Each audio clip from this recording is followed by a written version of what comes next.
A thick London fog clung to the cobblestone streets, curling around gas lamps and shrouding the city in a muted silver haze. The palace, usually a beacon of grandeur and ceremony, sat quietly, almost unwilling to reveal its secrets. Inside, corridors stretched into shadows, lined with portraits of solemn monarchs who stared down with the weight of centuries. Among them, Queen Victoria's gaze seemed to hold something different, a gaze that hinted at secrets never whispered aloud, a life carefully curated for the public eye but shadowed by hidden truths. History remembers her as the matriarch of an empire, the embodiment of morality, stability, and maternal virtue. But beneath the polished veneer, there lingered whispers of a different story, one that the palace walls had long tried to conceal. The world saw Victoria as the grandmother of Europe, a queen whose blood coursed through the veins of countless royal families, binding nations with marriages and alliances. Her image adorned newspapers and lithographs, a symbol of propriety, devotion, and empire. Yet, the very mechanisms that built her public persona, the letters meticulously edited, the diaries selectively preserved, the official histories painstakingly written, were the same mechanisms that could obscure a hidden lineage. To those who knew where to look, these shadows offered glimpses of a legacy that had been deliberately hidden, a line of descendants whose existence might have challenged the narrative of monarchy itself. It is here, in this tension between what was celebrated and what was concealed, that the story of Victoria's forbidden legacy begins. Her childhood, isolated and controlled, was a stage on which the early seeds of secrecy were sown. From the moment she was born, she was subjected to the so-called Kensington system, a strict regimen designed by her mother and her ambitious advisor, Sir John Conroy. Every movement, every interaction, every friendship was monitored, regulated, and in many ways, suffocated. It was a childhood of extreme control, one that fostered obedience and caution, but perhaps also taught the young princess the value of hiding truths beneath a polished exterior.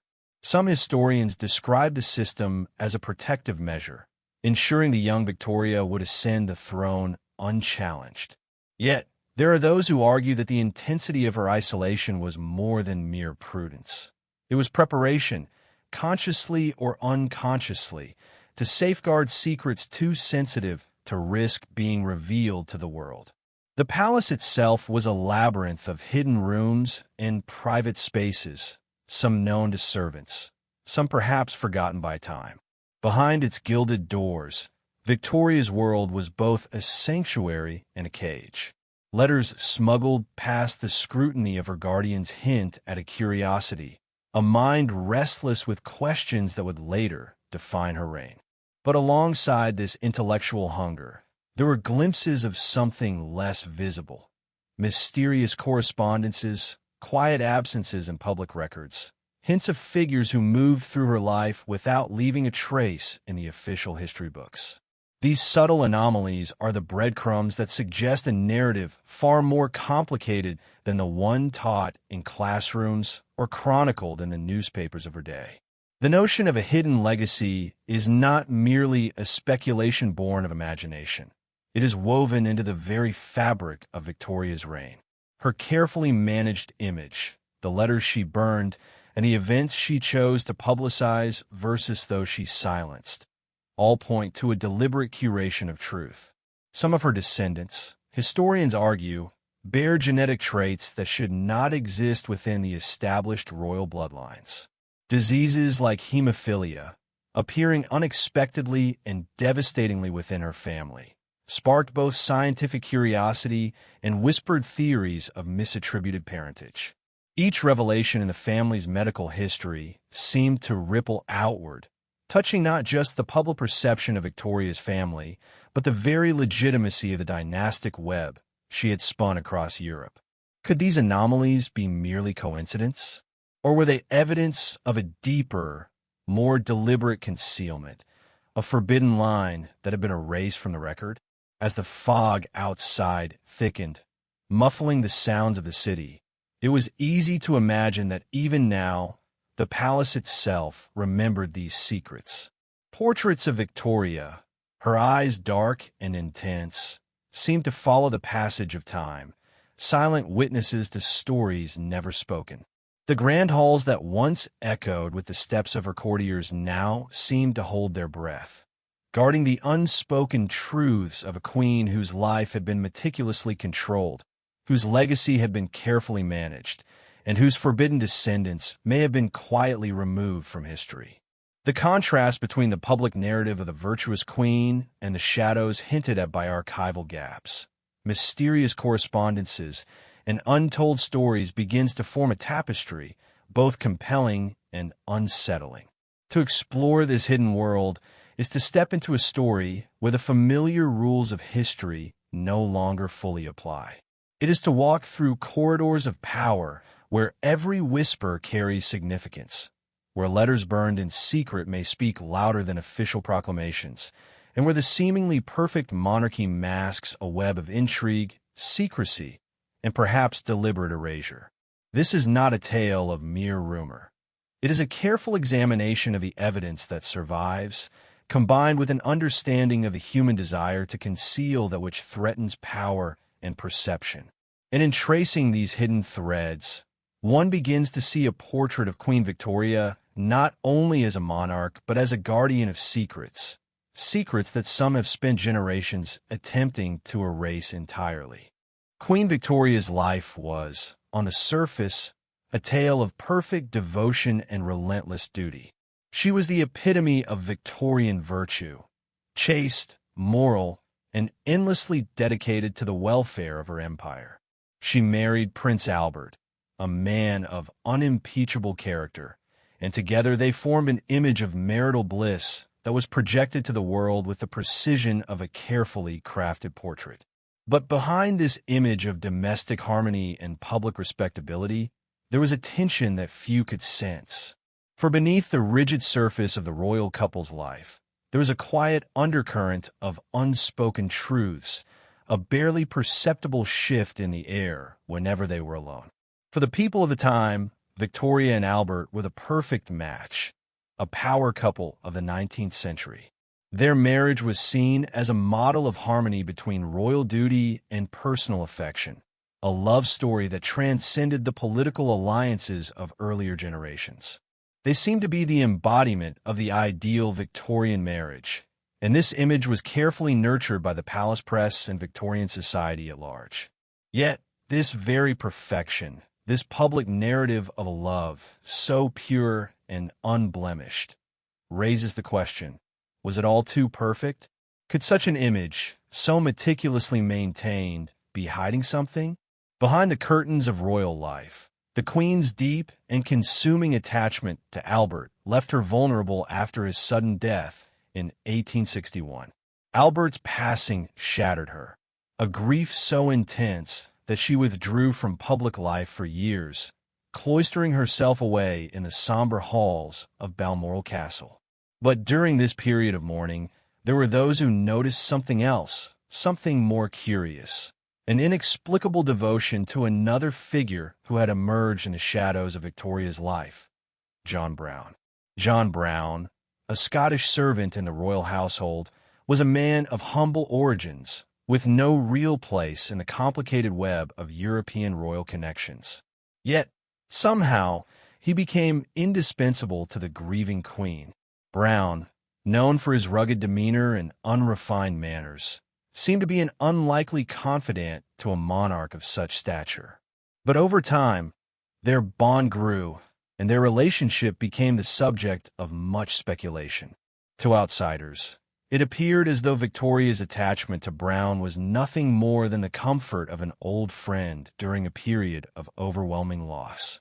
However, for those who looked more closely, the connection seemed to blur the lines between loyalty and something else entirely, something deeper, more intimate. Victoria, ever conscious of the public eye, carefully guarded the nature of her relationship with Brown. The pair were often seen together, walking the grounds of Balmoral, sharing private moments, and conversing in a manner that was beyond the casual camaraderie of a queen and her servant. Their closeness raised eyebrows in the court, and rumors swirled. Was their relationship truly platonic, or was there more to it? Had Victoria, in her immense grief and vulnerability, formed a bond with Brown that exceeded the boundaries of conventional propriety? And if so, was this bond something she was desperate to conceal from the public? The palace, as it often did with matters of the Queen's private life, sought to control the narrative. Brown, a man who had always been in the background, was suddenly thrust into the spotlight. The Queen's letters, many of which were rewritten by her daughter Beatrice after her death, carefully sanitized the extent of her connection with Brown. Yet, even these edited accounts failed to erase the whispers that circulated both inside and outside the royal family. In the decades following Victoria's death, the story of John Brown became one of the most enduring scandals of the royal court. But what are the children born to the royal family during this time? What are the possible offspring of Victoria's hidden attachments, of the rumored children whose existence was mysteriously erased from the official records? The question remains, was there a secret line of heirs, ones that no one wanted to acknowledge, whose blood might have been hidden for reasons far more serious than simple scandal? Historians have long dismissed these ideas as mere rumors, unfounded and irrelevant to the larger narrative of the royal family. After all, what evidence could possibly exist to support such wild claims?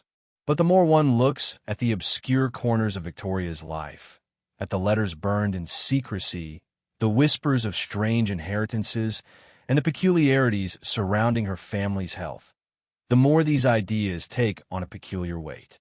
Could it be that Victoria's personal life, long overshadowed by her public role as queen, was far more complex than anyone had dared to imagine? Could the key to understanding her legacy lie not in the official annals of history, but in the hidden records, the buried truths, and the unacknowledged branches of her bloodline? Perhaps there is more to the relationship between Victoria and John Brown than we have been led to believe. After all, the history of the British monarchy has never been one of simple truths. It is a history fraught with hidden alliances, secret deals, and untold stories. The idea that Victoria, a queen whose image was so carefully constructed, might have kept secrets that were deemed too dangerous to reveal is not as far-fetched as it may seem. In the years following her death, the royal family went to great lengths to protect their public image, to preserve the myth of the perfect monarch and the flawless family. But behind this myth, there may have been a legacy far darker and more elusive. As the fog rolls in once again, both literally and metaphorically, we are left to ponder. What truths about Queen Victoria, about her life and her family, have been hidden from us for all these years? What did she truly keep from the public eye? And what might still be lurking in the shadows, waiting to be uncovered? The questions linger, and with each passing year, they become harder to ignore.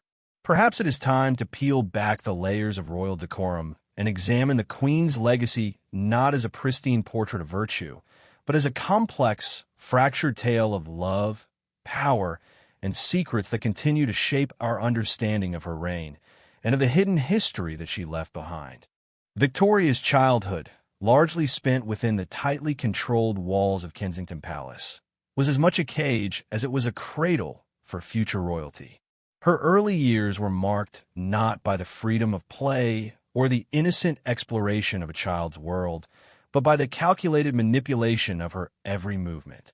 From the moment of her birth, the course of her life was not just shaped by the usual pressures of royalty, but by an overwhelming force: the control of her mother, the Duchess of Kent, and her personal secretary, Sir John Conroy.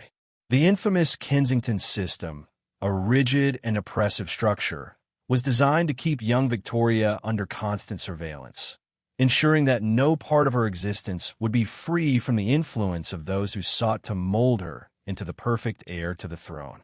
The system itself was a carefully constructed web of psychological control. Victoria's every action, every step, was monitored. Her letters were read before they were sent.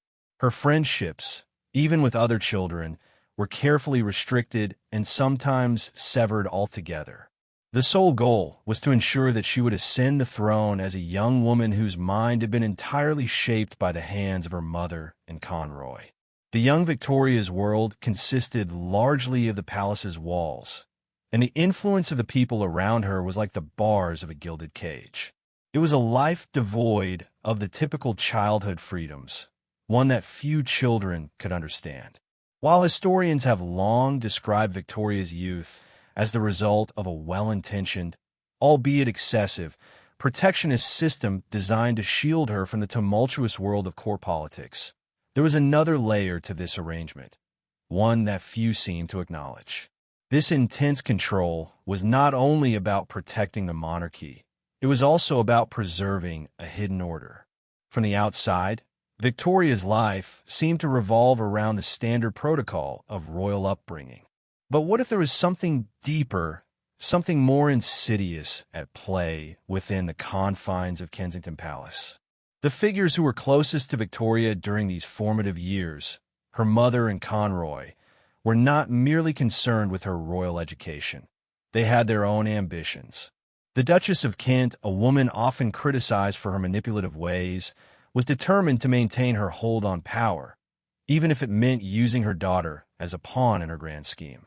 The relationship between Victoria and her mother was hardly that of a loving parent and child, but more akin to a carefully constructed alliance built on control and dependency. This dynamic, unhealthy as it was, created a kind of emotional detachment in the young queen, who, as she grew older, began to see the world outside Kensington Palace not as a place of discovery, but as a distant, foreign land. Then there was Sir John Conroy, whose presence loomed even larger in Victoria's life. Conroy was not only a personal advisor to the Duchess of Kent, but also a man with ambitions of his own. His role within the Kensington system went far beyond the duties of a mere servant. Conroy's influence over Victoria was profound, extending even to the subtle shaping of her thoughts and desires. Many historians believe that Conroy's close relationship with the young Victoria had more to do with securing his own future than with any paternal affection he might have had for her. He was a man of ambition, intent on securing a place of power for himself, and Victoria, as the future queen, was the key to his success. In the years following her ascension to the throne, the memories of these formative years would shape much of Victoria's decisions and perhaps explain her later distaste for the confines of courtly life. It was often said that she sought independence at all costs, as if the very notion of freedom had been imprinted upon her as something sacred. Yet, this longing for autonomy was a far cry from the reality of her upbringing, where every decision had been made for her, every move carefully plotted out to ensure that she would be the perfect figurehead for the British Empire. The long years of manipulation had created in her a kind of silent rebellion, a need to break free from the rigid structures that had once bound her. But even more curious is the possibility that Victoria's years of seclusion and manipulation at Kensington Palace may have concealed something far more significant than the shaping of a monarch's character. Beneath the surface, there were those who speculated that this excessive control was not merely to secure Victoria's reign, but to suppress something darker, something that threatened the very foundation of the British royal family. Could the intense surveillance and isolation of her youth have been part of a broader conspiracy to hide the true nature of her parentage? Some have suggested that Victoria's very identity, her bloodline, may have been the secret that the Kensington system sought to control and conceal.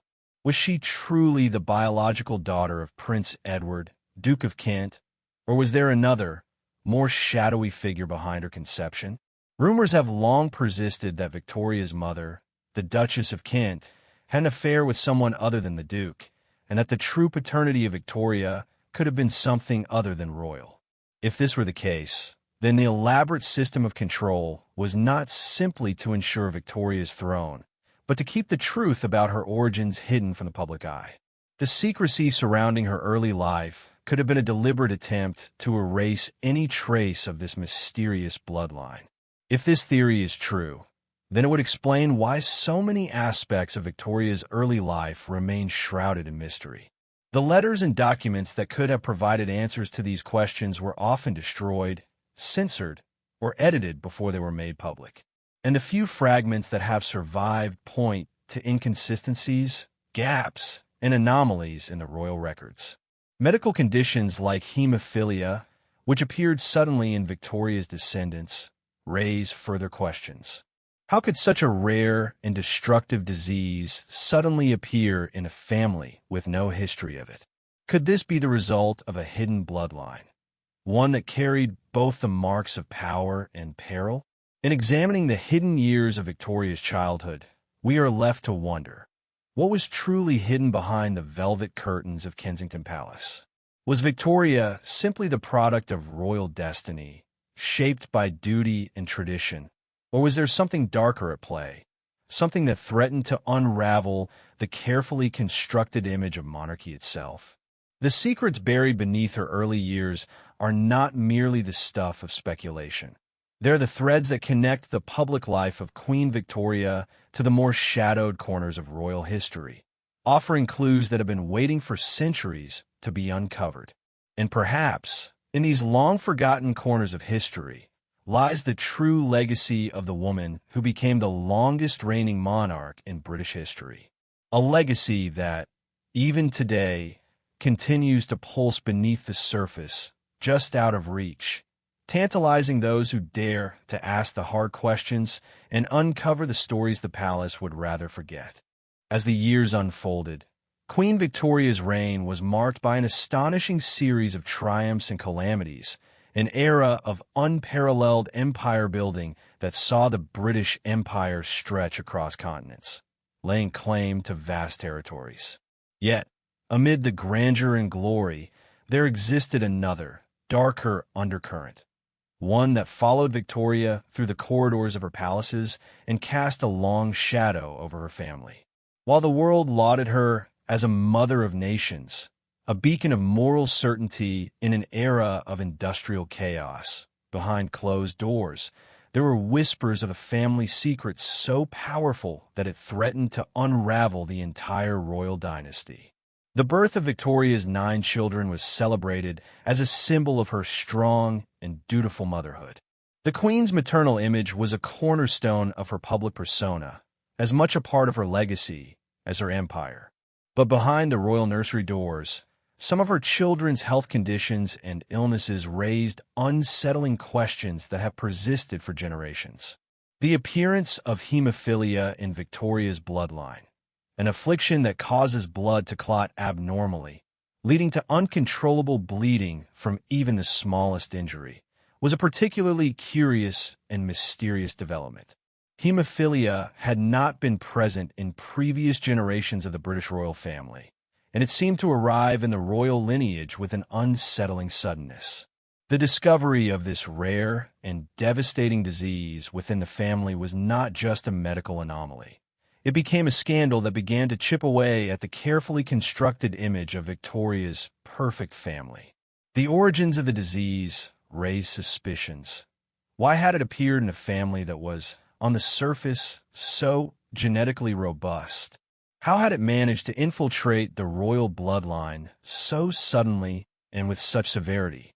The answer, many believed, could lie within the hidden strands of Victoria's own parentage, a truth that had been carefully obscured by the palace. For centuries, royal families had been remarkably protective of their bloodlines, especially when it came to matters of inherited disease. Any indication of a genetic flaw was seen as a potential scandal, a crack in the image of divine right and regal purity. Hemophilia's sudden appearance in the British royal family created an unspoken tension, an undercurrent of suspicion that suggested that there might have been more to Victoria's lineage than anyone had been willing to admit. Some historians and royal insiders, with whispers shared in the shadows, speculated that the disease's introduction could have been tied to a hidden element within Victoria's family tree, perhaps a secret connection to another royal house, one with a history of this blood disorder. The question began to emerge. Could this be the genetic legacy of a forbidden union, a marriage or affair that had been suppressed in the official record? As rumors swirled and whispers grew louder, the mysterious bloodline that could have been responsible for this genetic anomaly was traced back to Europe's royal houses, specifically to the House of Habsburg, which had been notorious for inbreeding and the inheritance of rare genetic diseases. In the halls of the palace, there was talk of a dark connection between the British monarchy and the Habsburgs, one that had been carefully hidden for fear of scandal. The Habsburgs were known to have a history of hemophilia, and if Victoria's bloodline had indeed been linked to this family, the implications for the legitimacy of her descendants were far-reaching. This connection, if true, could explain the sudden appearance of hemophilia in her children and descendants. But such a revelation would be a devastating blow to the carefully curated public image of the British royal family, and so the connection was carefully ignored, swept under the rug in the name of monarchy's image. The suspicion of a Habsburg connection was not the only mystery to cloud Victoria's royal bloodline. In fact, the very nature of her relationship with her husband, Prince Albert, has been the subject of endless speculation. While their marriage was presented to the public as a model of love and devotion, the truth may have been far more complex. Some historians have suggested that Prince Albert, with his German roots, may not have been the only one to influence Victoria's genetic legacy. A theory that has circulated for some time posits that Albert's supposed infertility may have been a result of a deeper, more hidden family history, one that could have impacted Victoria's ability to bear children without passing on more than just royal genes. Victoria's intense dependence on Albert, who was seen as a stabilizing force during the early years of her reign, has been interpreted by some as a sign of genuine love. Yet, what if it was something else, something more desperate, more complicated? Some have even questioned the legitimacy of the children Victoria bore to Albert, wondering whether there could have been other, unseen fathers in the picture. Were there children born outside of the royal union, children who would later be erased from the historical record? Was there a hidden line of descendants who shared both the royal bloodline and the mysterious genetic traits of hemophilia? What makes this mystery even more compelling is the fact that there are few, if any, answers to these questions. The royal family, in its efforts to protect its image and preserve the sanctity of the monarchy, has worked tirelessly to keep such matters hidden from the public eye. Letters, diaries, and documents that could provide crucial evidence about Victoria's true family history have been destroyed, altered, or hidden in private collections. Despite the passage of time, the palace has continued to protect its secrets, carefully crafting the narrative of Victoria's family as one of unity, virtue, and unquestionable legitimacy. But as history continues to unfold, cracks in this narrative are beginning to show. The secrecy surrounding Victoria's bloodline, the mystery of her children's health, and the whispers of hidden descendants have led many to question the true story of the British monarchy. Could it be that Queen Victoria's legacy, far from being a symbol of stability and order, was instead built on a foundation of secrets that, for generations, have been deliberately erased or rewritten? As the dust of history settles and the facts of Victoria's life begin to take shape, it becomes increasingly clear that the monarchy's carefully constructed image may be far from the truth. The mystery of hemophilia, the suspicions surrounding Victoria's parentage, and the whispers of hidden children offer a tantalizing glimpse into a royal past that has been deliberately obscured. What remains to be seen is whether these long-buried secrets will ever come to light or whether they will remain hidden, protected by the walls of the palace and the veil of royal secrecy. As the decades passed, the legacy of Queen Victoria continued to cast a long shadow, not just over Britain, but over the vast expanses of the empire she had helped build. But amid the grandeur of imperial Britain, beneath the gilded halls of her palaces, there remained a disturbing question that would not go away. What of the royal heirs she left behind? Victoria's 9 children, each one a carefully nurtured branch of the royal tree, were meant to carry forward the legacy of their mother, reinforcing the dynasty for generations to come. Yet, as history unfolded, there was something haunting about the destinies of these children. Victoria's eldest son, Albert Edward, who would eventually ascend the throne as King Edward VII, was widely viewed as the heir to the British monarchy. He was expected to follow in his mother's footsteps, serving as the stabilizing force of the British Empire. Yet, even in his early years, there were rumors surrounding his lineage, rumors that would only intensify in the years following his reign. Was he truly the biological son of Victoria and Albert? Or had there been a secret, unspoken infidelity that could have tainted the royal bloodline? In the shadow of this question, the very legitimacy of the monarchy seemed to be at stake. Edward's reputation was already marred by his notorious infidelities and his somewhat lackadaisical approach to the responsibilities of monarchy. His numerous affairs were not secret. In fact, they were the subject of constant gossip and scandal. What some saw as a natural desire to indulge in the pleasures of life, others saw as a defiance of the moral standards set by his mother, Queen Victoria. And yet, in the midst of his scandalous love affairs, a far darker and more enigmatic rumor began to circulate, that Edward's parentage might not have been as straightforward as was commonly believed. Historians have long speculated that Albert Edward's true paternity might have been a well-kept secret buried deep beneath the surface of royal propriety. Some have suggested that Victoria's strict control over her children, particularly her firstborn son, was a result of a more personal, complex issue. Was Edward really the product of Victoria's marriage to Prince Albert, or was there another man, perhaps even another royal, who had fathered him? The whispers of an affair between Victoria and a member of the royal court began to take root, as did the belief that Albert Edward's true paternity could have been hidden for the sake of preserving the royal image. This speculation found its most tantalizing thread in the years leading up to Victoria's death. As the Queen's health began to decline, her family became increasingly concerned with the implications of her passing. Would Edward be able to hold the monarchy together? Could he withstand the pressures of the throne? Or was there something in his bloodline that would forever taint his rule?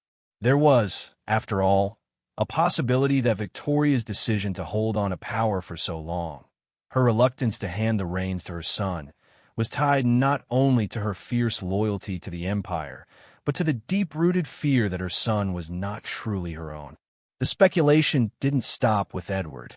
Other members of the royal family, Victoria's daughters particularly, became the subject of whispered rumors.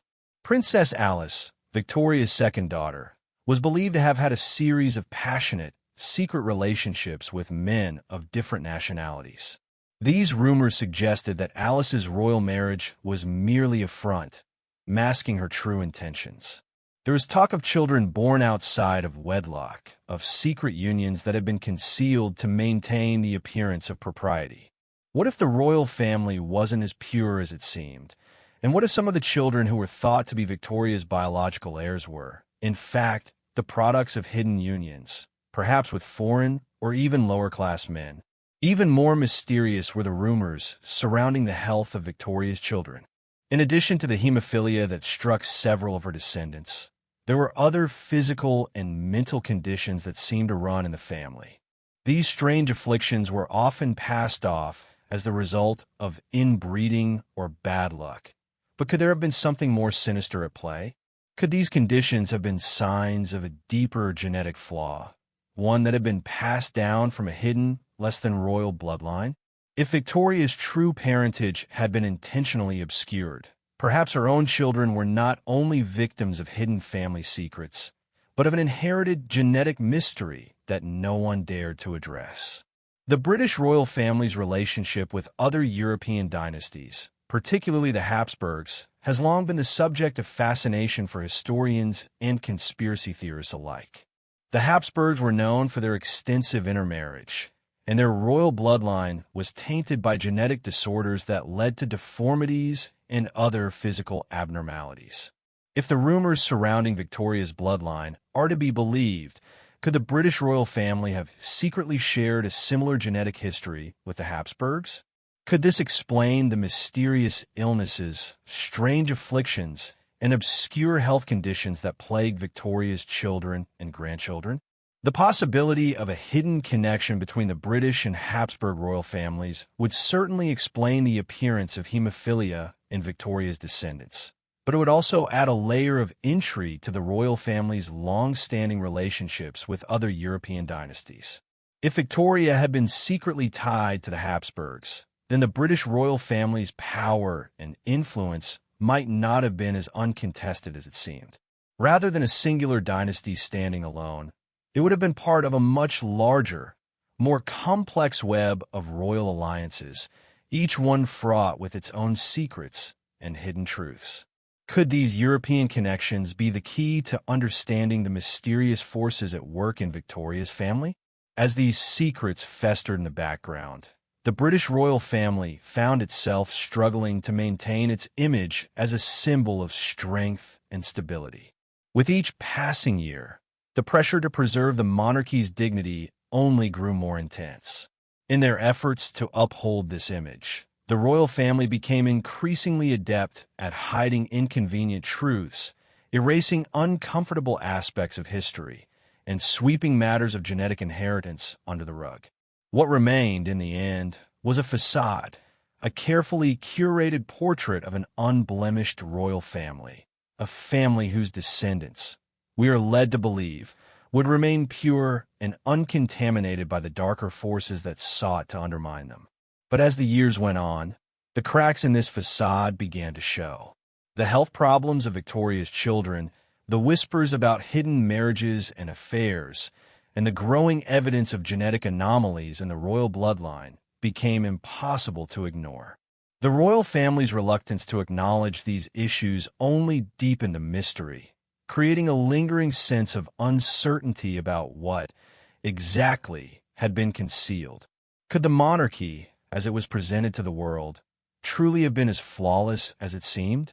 Or had it been built on a foundation of secrets, lies, and hidden truths that would one day come to light? As Queen Victoria's reign continued, the British monarchy became the subject of increasingly intense scrutiny, both domestically and internationally. Her imperial expansion was seen as a triumph for the British Empire, but beneath the grand displays of wealth and power, something darker began to stir. An unsettling pattern of secrets, betrayals, and concealed histories that threatened to disrupt the carefully maintained image of the royal family. While much of the world focused on Victoria's political achievements, her family life, and the strange anomalies surrounding it, remained largely obscured from public view. In the years following Victoria's death, much of the royal family's history was re-examined, and the whispers surrounding the monarch's bloodline grew louder. The controversies over her children's health and the rumors of hidden relationships within the royal court seemed to form a complex tapestry of unresolved mysteries. But one of the most unsettling theories that would eventually surface was the idea that Victoria's family had been connected to a much older, secretive order, one that had been operating in the shadows for centuries.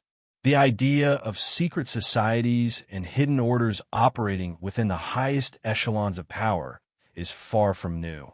Throughout history, such groups have been accused of influencing the decisions of kings, queens, and emperors.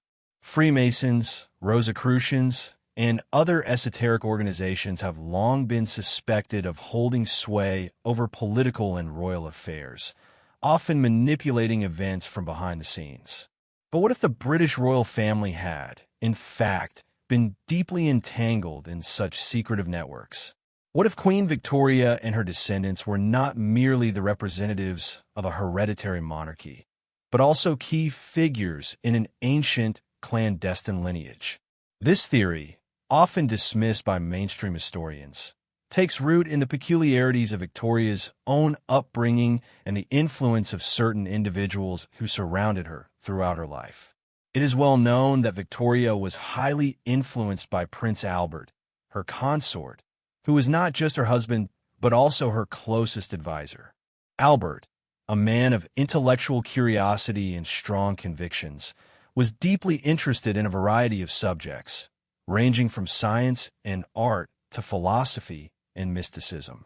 His vast library contained numerous works on esoteric topics, including ancient religions, secret societies, and hidden histories, subjects that were far from typical for a royal prince. Some historians suggest that Albert's personal interests might have influenced Victoria, subtly shaping her worldview and potentially leading her to embrace esoteric ideas that had been circulating in European intellectual circles for centuries. Could it be that Prince Albert, with his intellectual inclinations and broad European connections, had introduced Victoria to certain hidden teachings that had long been passed down through secret societies, covertly shaping the fate of European royalty? The idea is not as far-fetched as it might seem. In the 19th century, Europe was rife with societies like the Freemasons, who were believed to be guardians of ancient knowledge, and the Rosicrucians, who were said to possess secrets of alchemy, mysticism, and even prophecy. These groups were known to have ties to royal courts across the continent, often influencing political decisions and royal marriages. Could the British monarchy have been involved with these esoteric organizations, using them as a means of securing power and control in a rapidly changing world? One of the most compelling pieces of evidence supporting this theory is the mysterious and secretive nature of Queen Victoria's personal relationships. It is well documented that Victoria and her consort, Prince Albert, shared an extraordinarily close bond, one that was far more intellectual and spiritual than merely romantic. Many of their letters to each other reveal a deep mutual respect and fascination with various aspects of European intellectual thought, including subjects that were often reserved for the most secretive circles. These letters suggest that Victoria was not merely a conventional monarch, but someone deeply attuned to the hidden currents of her time. Victoria's spiritual inclinations have been a subject of fascination for many who delve into the obscure aspects of her life. According to some, her interest in spiritualism, particularly during the later years of her life, was more than a passing curiosity. It was believed that she, along with members of her family, engaged in spiritualist practices, holding seances to communicate with the dead.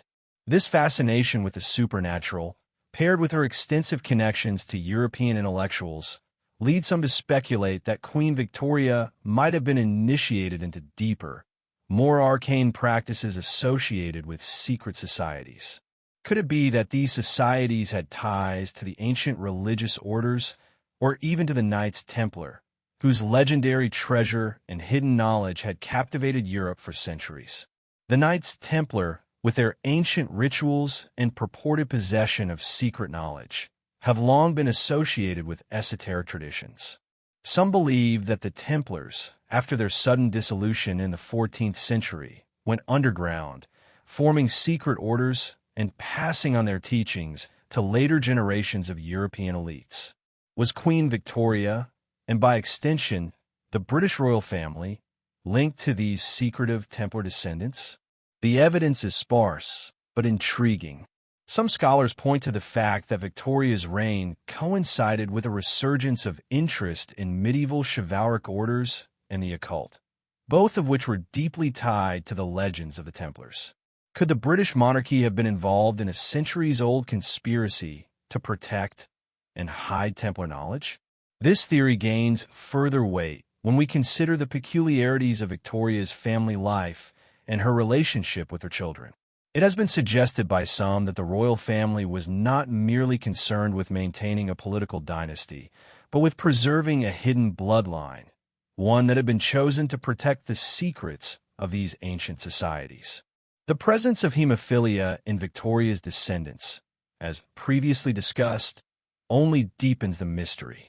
Hemophilia, as a rare genetic disorder, could be seen as a physical marker of a secret bloodline, one that had been carefully protected and passed down through generations. The bloodline, some theorists argue, may have been intentionally kept isolated, ensuring that only those with the right genetics could inherit the hidden knowledge and power associated with these ancient groups. As time progressed, these theories surrounding Queen Victoria and her family began to gain traction, especially in certain circles within the royal court. The more the monarchy sought to present itself as a symbol of stability and respectability, the more the whispers of secret societies and hidden bloodlines grew. It was as though the more the royal family tried to shield its true history, the more the truth seemed to creep out from beneath the surface, like an insistent shadow. But, despite the growing speculation, the British royal family continued to maintain its facade of respectability, guarding its secrets with ever-increasing vigilance. The tapestries of myth, rumor, and conspiracy continued to weave themselves around the monarchy, growing ever more complex with each passing decade. Was Queen Victoria's legacy really that of a simple, dutiful monarch, or was there a deeper, more mystical thread running through the fabric of her reign? One tied to ancient knowledge, hidden bloodlines, and powerful, secret societies that shaped the course of history in ways that have yet to be fully understood? The mystery of Queen Victoria's legacy was far from contained within the walls of the palace, or even the royal family's immediate circle. As time went on, rumors about her bloodline, the hidden forces at play within her court, and the potential connections between the monarchy and secret societies began to spread into public consciousness. The royal family's deep ties to Europe's other dynasties were scrutinized, and the idea that these royal marriages were not just about political alliances, but potentially about maintaining and protecting ancient secrets, began to take hold. This, in turn, set the stage for an even greater enigma, one that stretched far beyond the borders of the monarchy and reached into the far-flung corners of history itself. While much of the world had focused on the empire that Queen Victoria had helped build, it was the more personal mysteries surrounding her reign that began to gain traction. And among these mysteries, perhaps the most compelling was the question of her own ancestry, and whether the Queen had been the product of a union that had remained deliberately hidden from public view. Had Queen Victoria been a pawn in a much larger game, one that spanned centuries? And if so, what role had she and her descendants played in preserving a royal secret of unimaginable importance? In the decades following her death, an increasing number of historians and researchers began to look deeper into Victoria's lineage. What they discovered, and what many still speculate upon today, was that Queen Victoria's ancestry might not have been as pure as official history suggested. Some pointed to her own mother, Princess Victoria of Saxe-Coburg-Saalfeld, whose relationships and family ties raised significant questions about the legitimacy of Victoria's royal bloodline. A shadowy connection between the British royal family and obscure European dynasties began to emerge, one that suggested that Victoria might have been far more than just the innocent daughter of a German prince and princess. One particularly fascinating theory, which has continued to capture the imagination of conspiracy theorists and historians alike, is the possibility that Queen Victoria was directly descended from the bloodline of the Merovingians, the mysterious Frankish kings believed by some to have been the rightful heirs to a far older and more secretive tradition.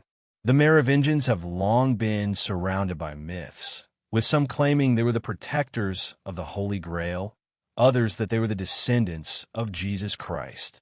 The connection between the Merovingians and the British royal family is tenuous, but some researchers have suggested that Queen Victoria's family was in fact a branch of this ancient and esoteric bloodline, one that was deliberately concealed by the royal family and kept hidden from public knowledge.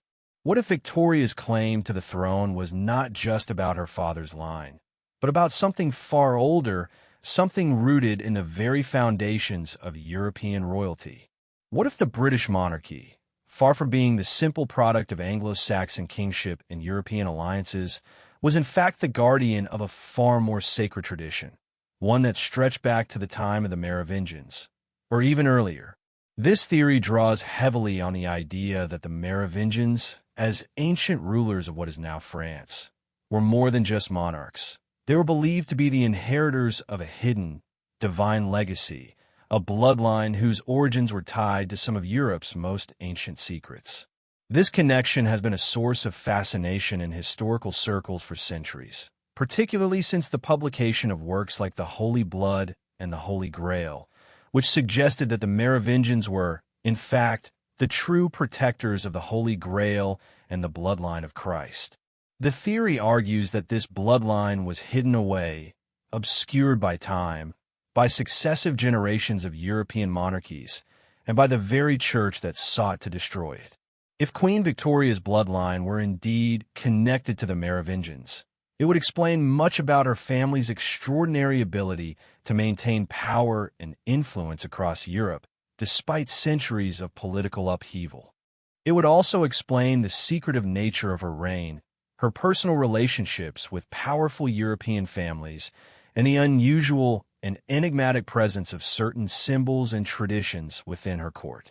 The idea that the British royal family might be the last custodians of an ancient, secret bloodline could also offer a tantalizing clue to the mystery of hemophilia in Victoria's descendants. What if this rare genetic disorder, which had long been a source of intrigue, was not just the product of inbreeding or genetic chance, but instead was linked to a much older and more powerful bloodline, one with sacred origins that have been passed down through the generations? The more this theory is examined, the more strange connections begin to appear. For one thing, Queen Victoria's own family had strong ties to the royal houses of Europe, many of which, according to some theories, were themselves connected to the Merovingian legacy. Her children, who married into numerous royal families, including those of Germany, Russia, and Greece, may have been acting as guardians of a much larger and more complex European royal network than anyone had realized. The idea that these royal unions were not merely political marriages, but part of a larger, secretive plan to protect an ancient lineage seems increasingly plausible when we look at the interconnectedness of European nobility during the 19th century. This theory finds its most compelling expression in the mysterious, almost esoteric role that Queen Victoria and her children played in world history. Her reign witnessed not only the expansion of the British Empire, but also the rise of secret societies that had flourished across Europe for centuries. Groups such as the Freemasons, the Rosicrucians, and the Illuminati were deeply embedded within European political and royal circles, and many theorists argue that the royal family, with its extraordinary connections to these groups, was both influenced by and complicit in the preservation of these secret traditions. Did Queen Victoria and her heirs know more about these ancient, hidden powers than they ever let on? Were they themselves involved in guarding or even advancing a secret, spiritual legacy tied to the Merovingian bloodline? At the heart of these questions lies a far darker and more unsettling notion that the British royal family, far from being a beacon of stability and duty, may have been guarding a much more dangerous secret, one that could unravel the foundations of not only British society, but of the entire Western world. What if the true legacy of Queen Victoria was not just the empire she built, but the hidden bloodline she protected, a bloodline tied to a spiritual and esoteric tradition that continues to shape the course of history today? The increasing fascination with these theories has given rise to a growing movement of scholars, researchers, and independent historians who are determined to uncover the truth.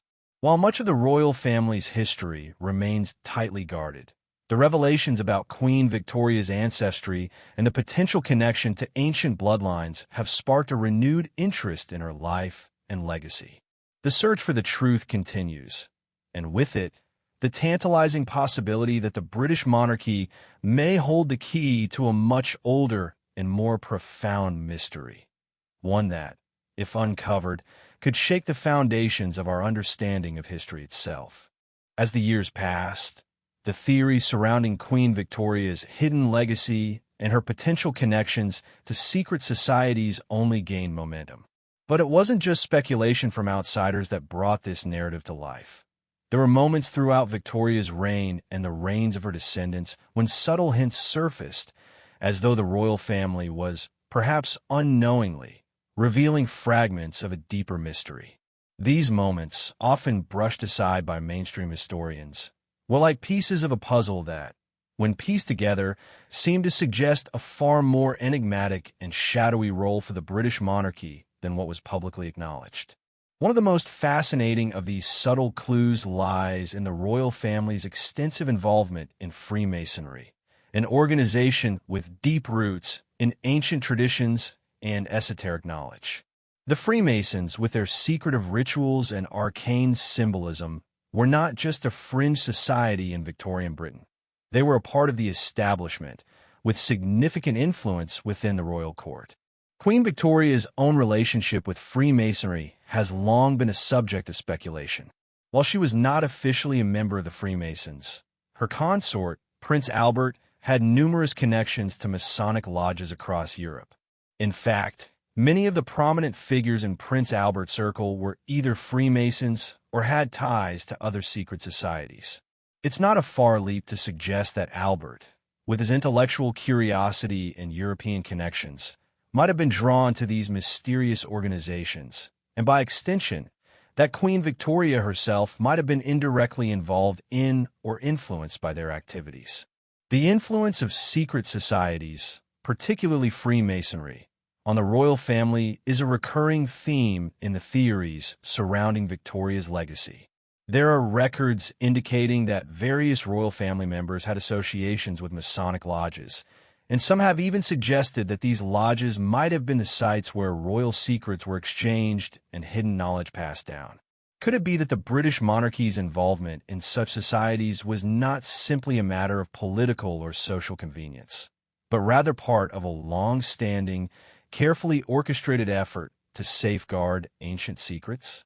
These secrets, if true, could tie the royal family to an esoteric tradition that stretched far beyond the reach of traditional European history. This idea of the royal family acting as guardians of hidden knowledge isn't just speculative. There are strange historical incidents that seem to confirm its plausibility. One such moment occurred in 1890, during a seemingly innocuous visit to the palace by a group of foreign dignitaries. According to some accounts, during this meeting, Queen Victoria's private correspondence with Prince Albert was briefly made public, revealing an array of symbols and references that pointed toward a deeper, hidden truth about the monarchy. The letters, which had previously been dismissed as nothing more than romantic notes between husband and wife, suddenly began to look more like coded messages that seemed to hint at something much more significant than simple marital affection. There were symbols associated with alchemy, ancient mythologies, and even references to mystical practices that could only be understood by those well-versed in esoteric traditions. Was it possible that Queen Victoria and Prince Albert were trying to communicate hidden knowledge through these cryptic messages? And if so, what were they trying to protect or reveal? As unsettling as this may seem, there's another curious layer to the story. It's well known that Victoria's descendants married into various European royal families, forming a web of political alliances that span the continent. But some researchers have pointed out that these marriages may have been more than just strategic.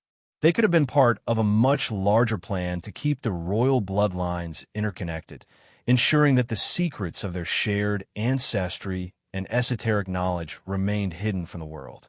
These royal unions, which were often arranged with an eye toward preserving dynastic power, may have also served a more clandestine purpose, namely, to safeguard the bloodline of the mysterious ancient order to which the British monarchy was supposedly linked. The most compelling piece of evidence suggesting this hidden agenda is the strange occurrence of hemophilia in the royal family. The genetic disorder, which caused uncontrollable bleeding and was usually passed down through the maternal line, affected several members of the royal family, including Queen Victoria's son, Prince Leopold, and her grandsons. The fact that this rare disorder appeared in multiple generations of the royal family raised suspicions among those who were already inclined to see hidden significance in the monarchy's bloodline. Was hemophilia a random genetic affliction, or was it something more? Could it be that this disorder was not just a result of inbreeding, but rather a deliberate feature of a bloodline that had been carefully curated to preserve certain esoteric qualities? The idea that hemophilia was tied to a hidden royal bloodline with special knowledge, power, or influence was one that fascinated many who dug deeper into the family's history. The disorder itself became a symbol, in some ways, of the royal family's tragic and mysterious destiny. The fact that hemophilia was passed down to various royal families through Victoria's descendants only furthered the speculation that the monarchy's bloodline was somehow different from the rest, marked, in some sense, by an ancient and mysterious heritage that had been deliberately preserved. The illness, with its eerie inheritance pattern, seemed to cast a shadow over the royal family, drawing attention to the idea that their legacy was not merely about bloodlines and titles, but about something far more profound and hidden. As historians and conspiracy theorists alike began to investigate the connections between Victoria's family and these mysterious orders, they found themselves facing another obstacle: silence. The royal family, as always, remained tight-lipped about any allegations or suggestions that their legacy was tied to secret knowledge or hidden societies. The British royal family, ever conscious of its public image, maintained the facade of respectability and conventionality. This only served to deepen the sense of intrigue surrounding their history. In many ways, the silence surrounding Victoria's legacy acted as a shield, allowing these rumors to persist and grow, feeding into the larger narrative that the truth was being deliberately suppressed. But despite the royal family's efforts to maintain a sense of normalcy, the truth began to leak out in other ways. Through private letters, diaries, and cryptic remarks made by former courtiers and diplomats, the idea of a hidden royal legacy continued to surface. There were stories of strange symbols found within the royal archives, hidden maps that suggested secret pathways to ancient sites of power, and even rumors of underground meetings between royal figures and members of secret societies. Were these just the ramblings of conspiracy theorists, or was there something more to the stories? As this web of mysteries unraveled, it became clear that Queen Victoria's legacy was not merely one of political triumph or familial devotion. It was a legacy intertwined with hidden knowledge, obscure bloodlines, and secretive networks that spanned the highest levels of European society. And perhaps the most chilling aspect of all was the realization that these secrets might still be preserved, deliberately kept hidden by those who sought to maintain control over the powerful forces that lay behind the throne. The truth about Queen Victoria's forbidden legacy, it seemed, was something far more elusive than anyone had imagined. And the more one dug into the royal family's past, the more it seemed that the most dangerous secrets had yet to be uncovered. As the 20th century unfolded, the mysteries surrounding Queen Victoria's descendants grew only more complex. The British royal family, which had been the subject of whispered rumors for decades, found itself increasingly at the center of speculation regarding its hidden legacy. But as public interest in these secrets deepened, so too did the efforts to bury them. What began as quiet whispers within royal circles evolved into full-blown theories involving not just the monarchy, but powerful forces within Europe, secret societies, and shadowy figures who seemed to control the narrative from behind the scenes. If Queen Victoria was indeed the custodian of a forbidden legacy, what happened to this knowledge after her death? Did it pass into the hands of her descendants? Or was it deliberately hidden away? One of the most compelling aspects of this question lies in the figure of Prince Albert, Queen Victoria's beloved consort. Prince Albert was far more than a mere royal husband.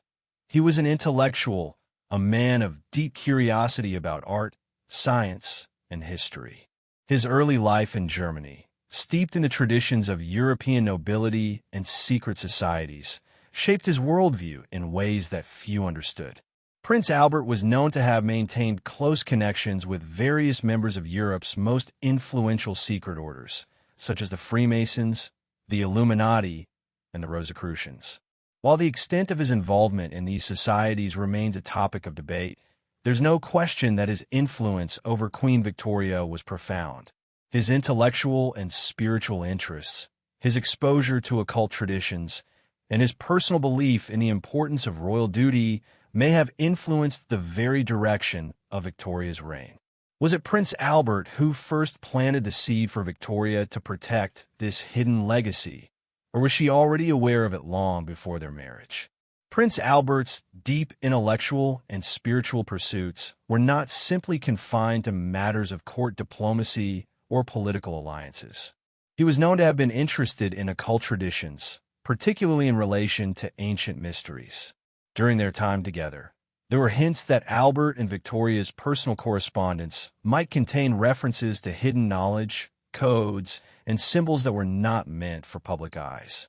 Some historians have speculated that Prince Albert introduced Victoria to the world of secret societies, giving her access to knowledge that was reserved for only the most powerful and well-connected individuals.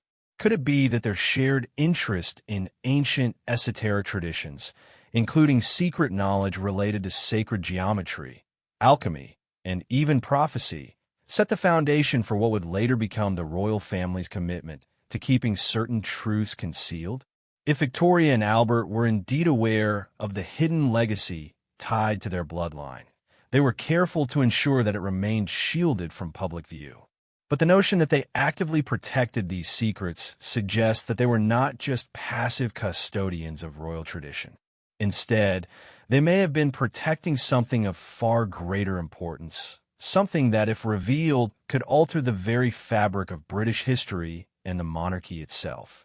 Were they guarding knowledge that threatened to unravel centuries of carefully cultivated power?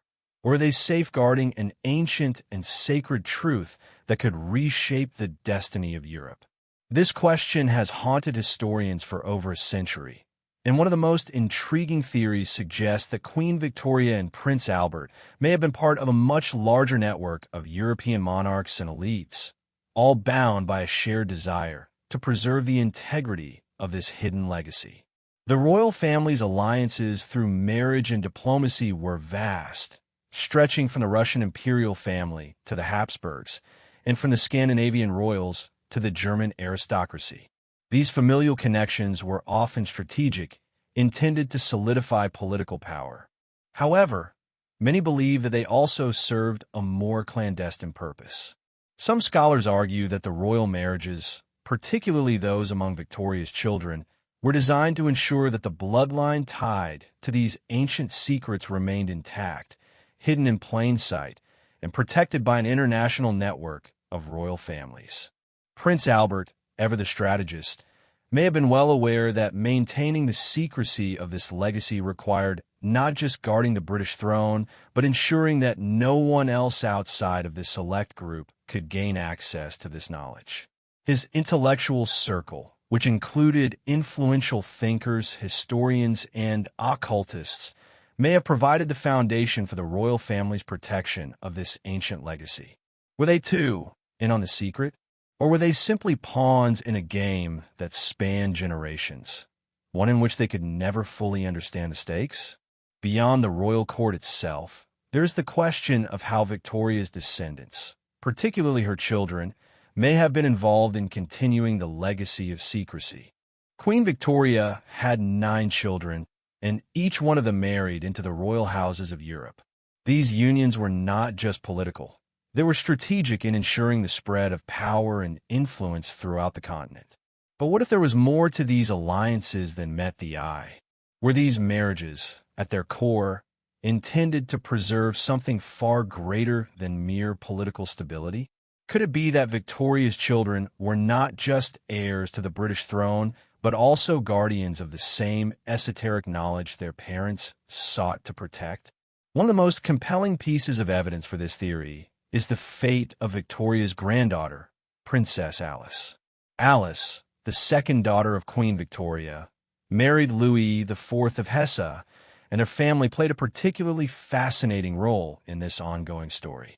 Alice's children would later become deeply involved in political events that would reshape Europe in the early 20th century, including the outbreak of World War I. But what was more curious was Alice's own personal beliefs and her fascination with mystical and spiritual matters. It is said that Princess Alice had a keen interest in mysticism, particularly in the field of spiritualism, and she was believed to have participated in seances and other forms of occult practices. Was Princess Alice's spiritualism simply a passing curiosity, or did it point to a deeper connection between the royal family and hidden knowledge? Even more striking are the continued appearances of strange symbols and references to sacred traditions within the royal family's personal documents. Diaries, letters, and even some of the family's official correspondence have been analyzed by historians and esoteric researchers alike, and many have pointed out recurring patterns of symbols, numbers, and references that suggest a deeper understanding of the occult. These symbols are not just fleeting. They reappear across generations, as though the royal family itself was passing down a secret code, a legacy of sorts, that was meant to be kept alive, even if it remained concealed from the public eye. The notion that Queen Victoria's descendants continued to protect and perpetuate this hidden legacy, even into the 20th century, raises new questions. If these secrets were indeed safeguarded by Victoria's heirs, what might they have been protecting, and what might still be hidden today?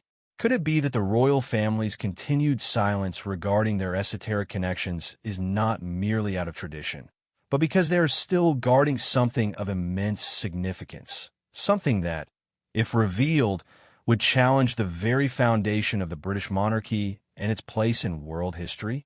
As history has unfolded, the royal family's reputation for discretion and secrecy has only fueled the growing sense that there is something more to their legacy than what is commonly known. These layers of hidden knowledge, passed down through the generations, suggest that Queen Victoria and her family were not just figures of political power. They were the protectors of something far older, far more mysterious, and potentially far more dangerous. As the 20th century progressed, the mystery surrounding Queen Victoria's legacy seemed to intensify. The royal family, traditionally seen as an institution defined by political stability, power, and duty, now became the subject of much darker, more cryptic inquiries. Was there something hidden in their past, something older than their reigns, something that not only shaped the course of British history, but also linked the royal family to a far-reaching network of occult knowledge and ancient wisdom? The deeper one delved into the connections between Queen Victoria's family and these esoteric societies, the clearer it became that this was no ordinary royal family. The clues were increasingly difficult to ignore, suggesting that behind the veils of public duty and the monarchy's carefully constructed image, there were secrets that spanned centuries and held the potential to radically shift the understanding of European and global power structures. But if these secrets were to be found, where could one look?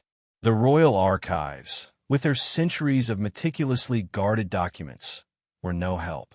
Most records have been sealed or lost to history, conveniently destroyed or hidden from public view, as though by design. These acts of apparent omission or disappearance only further fueled the narrative that the royal family was hiding something of extraordinary significance. The deeper you probed, the more it seemed that the royal family had a vested interest in keeping certain aspects of their history and their future well out of public reach. One particularly intriguing aspect of this hidden legacy lies in the question of the so-called royal archives. For years, rumors circulated that these archives, which were believed to contain documents of profound historical importance, have been carefully curated or even altered over the centuries. The extent to which the British royal family has kept certain documents sealed, destroyed, or edited remains one of the most persistent mysteries in royal history. Some historians have suggested that these archives contain references to the royal family's involvement in secret societies such as the Freemasons, the Illuminati, and others that would have been politically and socially controversial. Was there a deliberate attempt to distance the monarchy from these groups in the public eye, all while keeping the knowledge they imparted very much alive behind closed doors? Perhaps even more curious are the missing royal letters, some believed to have been written by Queen Victoria herself. These documents, which have been mysteriously absent from royal collections, have long been the subject of intense speculation. If these letters existed, what secrets might they have contained? Historians have long sought these elusive pieces of correspondence, theorizing that they may have provided vital clues as to Queen Victoria's true beliefs about the hidden knowledge that she may have inherited or protected. But as is often the case with royal documents, they have either never been found or remain classified, furthering the belief that certain truths have been deliberately kept out of the public sphere. It is not just the historical archives that raise suspicion, but the very location of these secrets, hidden within the royal palaces themselves. Some conspiracy theorists have pointed to the curious architecture of Buckingham Palace and Windsor Castle, suggesting that these buildings, with their labyrinthine hallways and secret chambers, may contain hidden rooms or vaults where knowledge of great importance is concealed. There are whispers of secret passageways and concealed vaults within the royal residences, rooms that have been sealed off from the public and possibly even from members of the royal family themselves. Could it be that these hidden spaces were designed to protect ancient knowledge, prophecies, or artifacts, ensuring that they remained out of reach from those who might misuse them? Among the most tantalizing pieces of this puzzle is the suggestion that Queen Victoria's reign coincided with a significant period of esoteric activity in Europe. Throughout the late 19th century, Europe saw a surge in interest in the occult, spiritualism, and mystical traditions. Secret societies, which had long existed beneath the surface of European nobility, came to the forefront of political and cultural life. Freemasons, Rosicrucians, and other esoteric organizations began to exert more visible influence, and some scholars believe that the royal family, under Queen Victoria's leadership, may have played a far more active role in these circles than previously thought. During this period, the British royal family was surrounded by intellectuals, politicians, and artists who were themselves deeply involved in these movements. Some of the most prominent figures in European society were said to have frequented the royal courts, exchanging ideas about hidden knowledge, alchemy, and prophecy. It is not hard to imagine that Queen Victoria, known for her intelligence and keen interest in matters of culture and philosophy, could have found herself drawn into these discussions, whether through personal curiosity or through the influence of Prince Albert. There are even claims that Queen Victoria attended secret meetings with prominent occultists, exchanging ideas on topics that were considered taboo at the time. Perhaps the most fascinating aspect of these claims is the idea that Queen Victoria herself may have been aware of prophetic messages or secret prophecies regarding the royal family. These prophecies, which have been passed down through generations of European nobility, are said to contain cryptic messages about the fate of the British monarchy and its role in shaping the future of Europe. According to some sources, certain prophecies predict significant changes in the structure of power in Europe and even a potential collapse of the monarchies that have dominated the continent for centuries. Was Queen Victoria aware of these prophecies? And if so, did she take steps to ensure that the royal family remained in control of its destiny, no matter the cost? One such prophecy, known as the royal blood prophecy, is said to have been passed down through generations of European monarchs, including the British royal family. This prophecy, if true, suggests that the royal bloodline holds the key to unlocking a new age of enlightenment, but only if the family can navigate the challenges and secrets that lie within their own history. The prophecy is shrouded in mystery, but it has been rumored that Queen Victoria may have been aware of its contents and that she took it very seriously. According to some interpretations, The prophecy predicts a time when the royal family would face a great crisis, one that could change the course of European history forever. Did Queen Victoria see this as her duty to protect, and did she share this knowledge with her heirs? As the royal family continued into the 20th century, the presence of these hidden legacies became even more pronounced. The two world wars, in particular, saw the British monarchy thrust into the global spotlight, and with this increased visibility came new questions about the family's role in world events. Were the wars of the early 20th century part of a larger plan to control the unfolding of history? Was the British royal family, with its centuries of carefully cultivated power, actively working behind the scenes to guide the fate of Europe and perhaps the world? These questions remain unanswered, but they continue to circulate in the circles of those who believe that the royal family holds far more power and knowledge than is publicly acknowledged. And as new generations of royal family members continue to carry the torch of their ancestors, it seems that the hidden legacy of Queen Victoria will remain a secret, at least for now. As the 20th century unfolded, the modern world began to take shape, and with it came a profound shift in the way the royal family of Britain was perceived. The once mysterious, ancient institution, long held in reverence, was now faced with growing public scrutiny. The legacy of Queen Victoria's descendants, the very bloodline that had safeguarded esoteric secrets for generations, was now under the gaze of the media, the public, and the political forces of a rapidly changing world. Yet, beneath the surface of this growing visibility, the secrets of the royal family's hidden past remained ever more elusive. The monarchy's public image, polished and curated to perfection, stood in stark contrast to the stories whispered in the halls of power, where the royal family's connection to ancient, mystical knowledge was said to be buried beneath layers of diplomacy and political necessity. By the time Queen Victoria's grandchildren took their places in the royal spotlight, the world had changed dramatically. The rise of the British Empire had reached its zenith, but the looming shadows of World War I and the decline of colonial power would soon send shockwaves through Europe and beyond. As the monarchy's role on the world stage began to evolve, the question of their hidden legacy, this forbidden history tied to sacred knowledge, ancient prophecies, and occult mysteries, remained a matter of great interest to those who had the means and the inclination to dig deeper into the royal family's past. But the royal family's continued silence about its occult ties seemed to hint at something more than just royal discretion. It felt as if there was an active effort to keep the past buried. The secrets of Queen Victoria's legacy weren't just confined to the hidden documents or clandestine gatherings. They were woven into the very fabric of royal life, influencing decisions and relationships in ways the public could not begin to comprehend. As the monarchy transitioned into the modern era, new questions arose. What did the royal family know about the shifting tides of history? Were they aware of the apocalyptic prophecies that had been passed down for generations?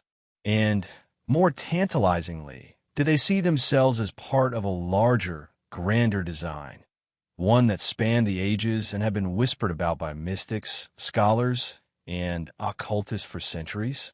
The events of World War I were pivotal in this unfolding story. The war, which would reshape Europe and the global order, saw the British monarchy face challenges on multiple fronts. The war didn't just threaten Britain's political stability. It threatened the very foundations of its imperial power.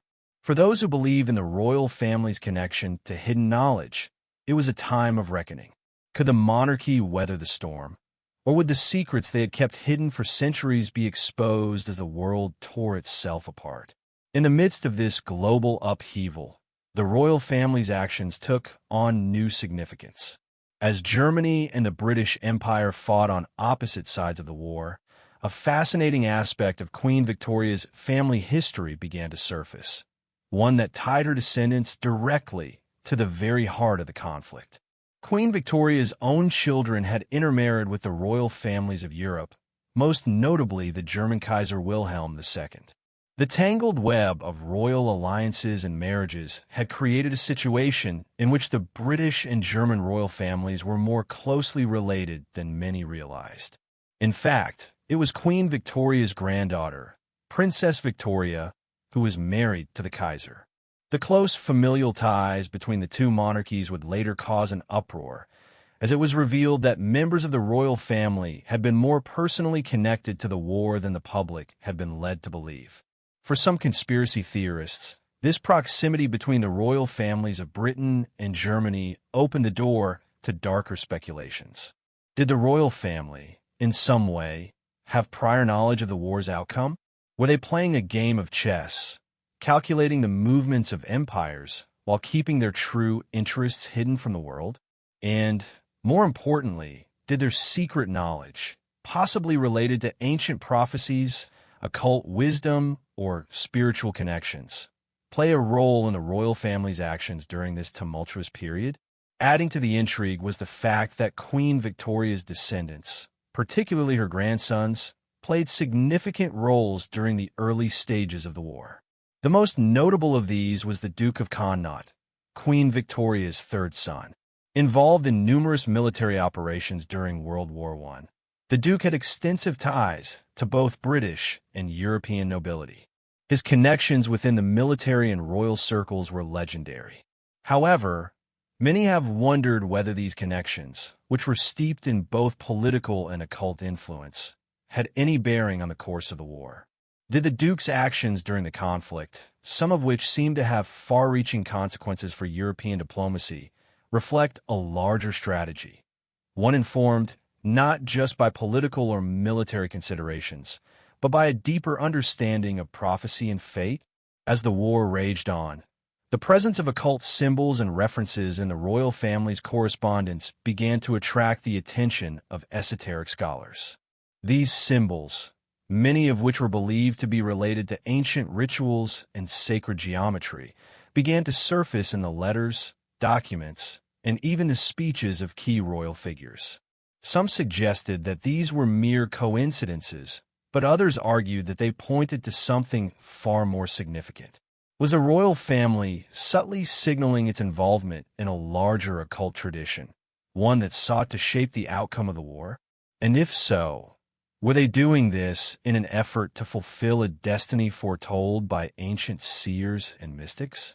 The Duke of Connaught, who was known for his scholarly interest in military strategy, had long been rumored to possess a fascination with esoteric knowledge. It is said that, during the war, he frequently met with prominent occultists and spiritual leaders, consulting them for insight into the future and the fate of Europe.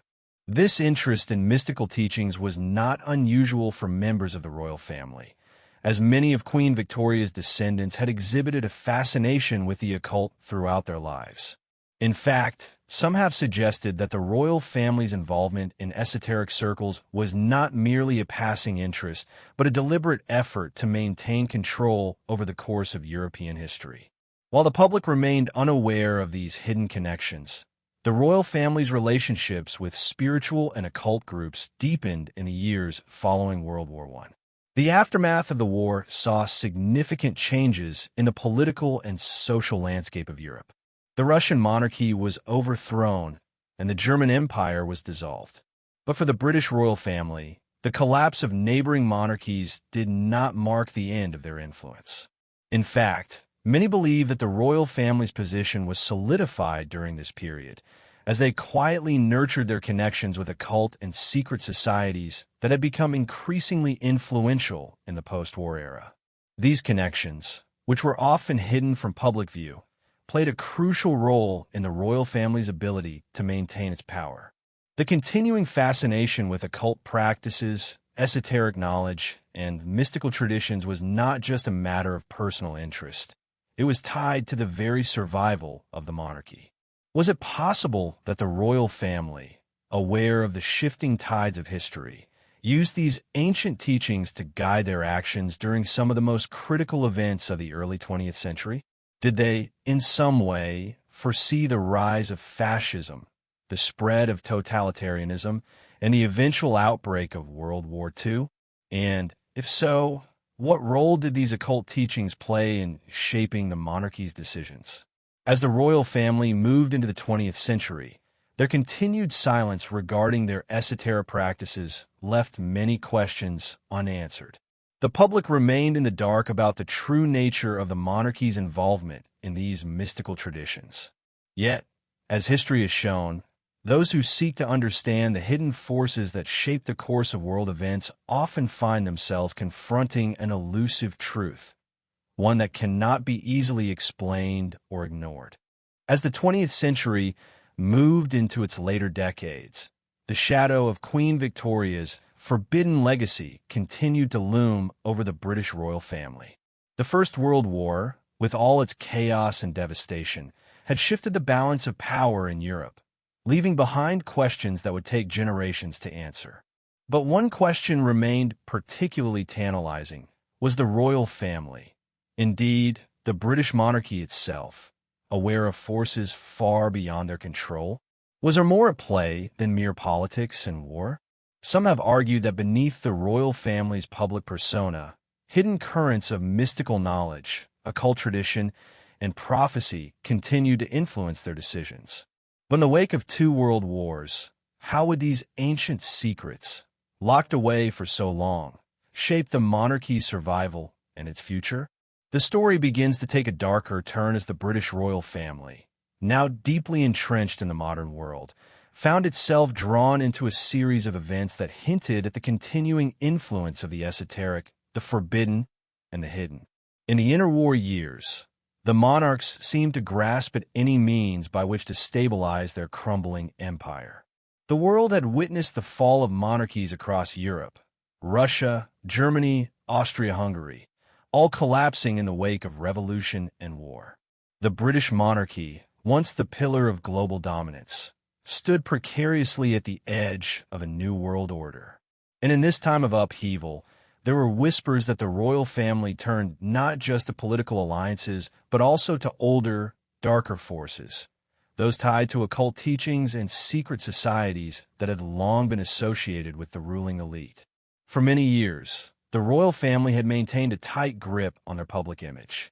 They were not just heads of state. They were symbols of continuity, stability, and tradition. However, behind closed doors, certain royal figures became deeply involved with secret societies. The royal family's ties to the Freemasons, the Rosicrucians, and the more shadowy elements of occultism, although never confirmed outright, have been the subject of much speculation. This involvement was not limited to simple membership in these groups, but was believed to go far deeper. Some researchers believe that certain royals had access to knowledge that could alter the course of history itself, a knowledge that had been passed down through centuries of secret traditions. One of the most telling signs of the monarchy's possible connections to occult practices lies in the behavior and personal interests of some of its most prominent members during the interwar years. Prince Philip, the Duke of Edinburgh, who would later marry Queen Elizabeth II, was known to have a keen interest in mysticism, philosophy, and secret societies. His links to various esoteric teachings, although never officially acknowledged, have led to speculation that he might have been one of the royal family members who had deeper access to these hidden legacies. Prince Philip's father, Prince Andrew of Greece, was rumored to have been involved in secret organizations as well, which raised further questions about the extent to which occult practices had permeated the royal family's worldview. It wasn't just the royal family's personal interests that pointed toward a deeper connection to the occult. It was also their strategic decisions during critical moments in history. The British royal family's handling of the rise of fascism and communism, particularly in Europe, has drawn attention from historians and conspiracy theorists alike. Were their responses influenced by the knowledge they may have had access to from ancient prophecies or occult traditions? The question of whether the royal family had foreseen the rise of Adolf Hitler and the catastrophic events of World War II is particularly intriguing. Some scholars have argued that the monarchy's actions during this period reflected a hidden awareness of forces at play beyond the immediate political climate. Were the royals aware of the impending collapse of European empires and the rise of totalitarianism? Could their involvement in esoteric traditions have informed their decisions during this critical period? In the years leading up to World War II, Queen Elizabeth, the Queen Mother, and her husband, King George VI, were often in the public eye. The monarchs, although widely admired for their dignity during the wartime Blitz, were also subjects of intense scrutiny. Behind the scenes, there were reports of occult symbols being used within royal circles, symbols that had long been associated with esoteric knowledge and secret societies. Some researchers have speculated that these symbols were not just for ceremonial purposes, but were, in fact, a signal of the royal family's deeper understanding of the forces that were shaping Europe's future. Perhaps the most fascinating aspect of these hidden connections lies in the role of occult prophecies. By this time, the British royal family was well aware of the esoteric traditions that had shaped their forebears' decisions. There were whispers of ancient prophecies passed down through generations, prophecies that outlined the potential for the monarchy's downfall, or, conversely, its rebirth. These prophecies were said to have been encoded within symbols, hidden in plain sight, and carried with them cryptic messages about the fate of Britain and its royal family. If these prophecies were indeed true, they suggested that the monarchy would have to undergo a great transformation in order to survive the tumultuous times ahead. One of the most widely discussed prophecies that may have influenced the royal family's actions was the prediction of a blood sacrifice that would be required to ensure the monarchy's survival. This blood sacrifice was not necessarily a literal death, but was seen symbolically as a powerful act of renewal. According to certain occult traditions, the royal family's future stability depended on a significant transformation of their legacy, one that could only occur through a ritualistic act of sacrifice, in which the old ways of thinking were relinquished in favor of a new, more enlightened path. These ideas became particularly relevant during the years leading up to and following World War II, as the monarchy found itself at a crossroads. The British Empire was in decline, and the monarchy was no longer the central pillar of global power that it had once been. The royal family had to adapt to a new era, one in which Britain no longer controlled vast swaths of the world. This transformation, some believed, was not just political but spiritual, guided by the ancient esoteric wisdom that had been passed down through generations. As the British Empire crumbled and the royal family's influence waned, the monarchy faced new challenges in the post-war world. The events of the 20th century, the rise and fall of empires, the devastation of war, the collapse of monarchies across Europe, seemed to mirror the prophecies that had been passed down through generations of royal families. It was as if history itself was repeating a cycle that had been foretold long before the modern world had come to be. The royal family's ability to endure, to retain its position of power and influence in a rapidly changing world, seemed to hinge not just on political savvy, but on an understanding of these deeper, hidden forces at work.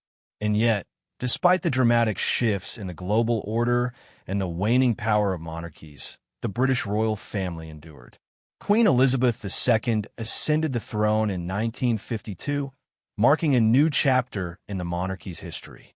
The legacy of Queen Victoria, though obscured by time, remained deeply woven into the fabric of British royal life. The secret knowledge, the hidden prophecies, and the occult traditions that had influenced her reign and those of her descendants continue to shape the monarchy's survival into the modern era. As the 21st century dawned, the question remained, had the royal family, in some way, used the ancient wisdom they had guarded for centuries to navigate the new challenges of the modern world? Were they aware of forces beyond the veil, working behind the scenes to shape the destiny of both the monarchy and the world at large? As the 20th century moved forward, the British monarchy found itself entering a new, more complex phase in its history. The world had changed dramatically since the reign of Queen Victoria, and now, with her descendants facing the weight of a modernizing society, The hidden legacies and ancient knowledge that had once quietly guided their actions seemed more distant than ever. Yet, the story of Queen Victoria's forbidden legacy, an inheritance of mystical teachings, secret alliances, and occult mysteries, remained deeply embedded within the royal family. The very survival of the monarchy in the New World Order of the post-war years may have depended not just on political skill or diplomacy, but on the continuation of these secretive traditions, which have been passed down through generations of royals. The royal family, despite its outward appearance of decorum and tradition, may have found itself entangled in the shadowy world of esoteric knowledge, occult societies, and ancient prophecies, all of which seem to influence the course of history in ways unseen by the public. With the decline of the British Empire and the transition into the post-colonial world, the monarchy's role was no longer defined by imperial conquest or royal decree. The modern monarchy had to adapt to a new world order, one in which its power was symbolic rather than political. Yet, even as it shifted toward a more ceremonial role, many believe that the royal family continued to wield influence behind the scenes, using the knowledge they had guarded for centuries to navigate the complexities of the modern world. For those who believed in the existence of esoteric teachings and hidden histories, the monarchy's seemingly benign role in British society was seen as a carefully crafted facade, masking a much deeper involvement in the occult and ancient traditions. Perhaps one of the most significant chapters in this ongoing story was the reign of Queen Elizabeth II, who ascended the throne in 1952. She represented a new generation, one that would face the monumental task of carrying on the legacy of Queen Victoria while adapting to a rapidly changing world. The challenges facing the monarchy were immense.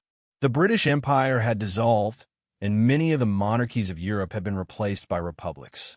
The royal family's position as the world's most powerful and influential monarchy had long since faded. Yet, as many have noted, Queen Elizabeth II's reign was far from a mere ceremonial one. Beneath her composed exterior and steadfast public persona, there were hints that the royal family's connection to the mystical traditions of the past remained a key element in their ability to maintain relevance. During the early years of Queen Elizabeth's reign, there were reports of her deep interest in history, mysticism, and the occult. While much of this was kept behind closed doors, her involvement with secret societies and esoteric organizations became the subject of speculation. The Queen's interest in these areas wasn't just a passing fascination. It was believed to be a deliberate part of her education and upbringing, one that connected her to the royal bloodline's deep historical ties to ancient teachings. Some have even suggested that the Queen's reign was, in a sense, shaped by an understanding of the mystical knowledge passed down from Queen Victoria. Through this hidden knowledge, the monarchy would continue to navigate the shifting tides of history, acting as silent stewards of a grand, ancient tradition that had once been known to very few. This connection to hidden knowledge wasn't just intellectual, it was also practical. Queen Elizabeth II, like many members of her family, was rumored to be involved in the ancient practice of divination, a form of seeking knowledge or guidance through supernatural means.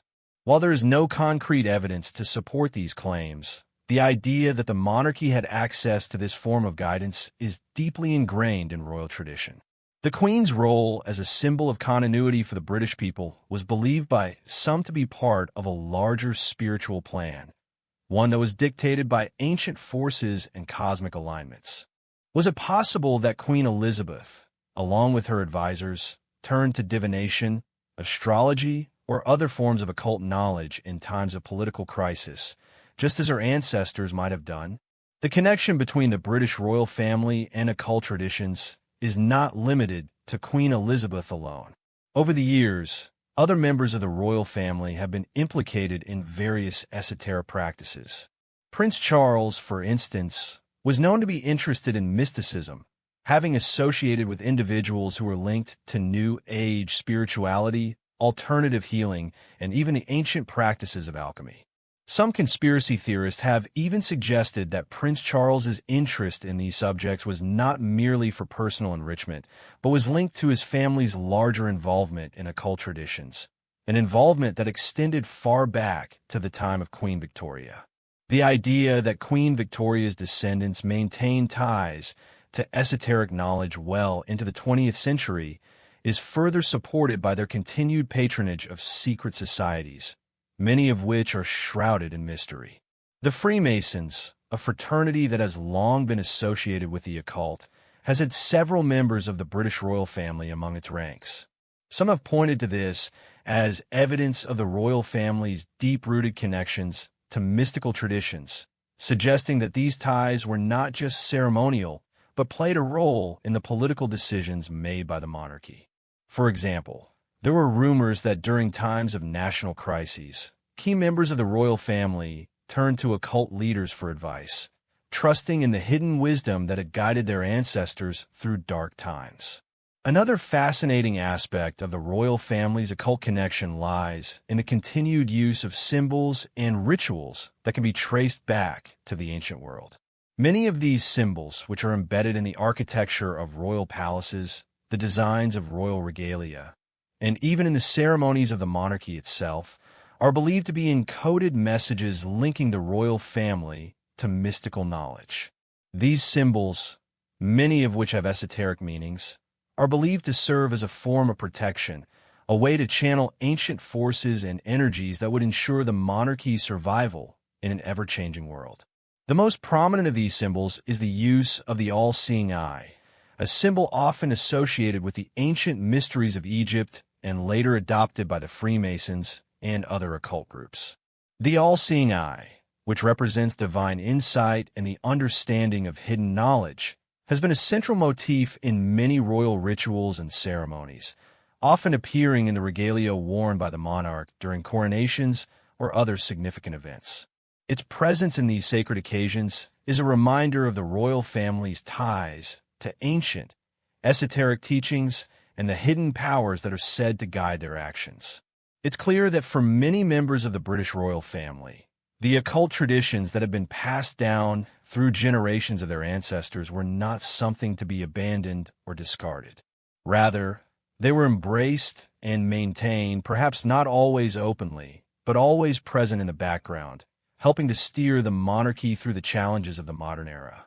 These occult traditions, rooted in prophecy, divination, ancient symbols, and secret knowledge, served as a guiding force, helping the royal family navigate the complex landscape of 20th century politics and culture. Whether through the use of astrology, secret societies, or the strategic application of esoteric symbols, the monarchy's survival and relevance seemed, at least in part, to be the result of an enduring connection to the mystic traditions that had once shaped the course of history.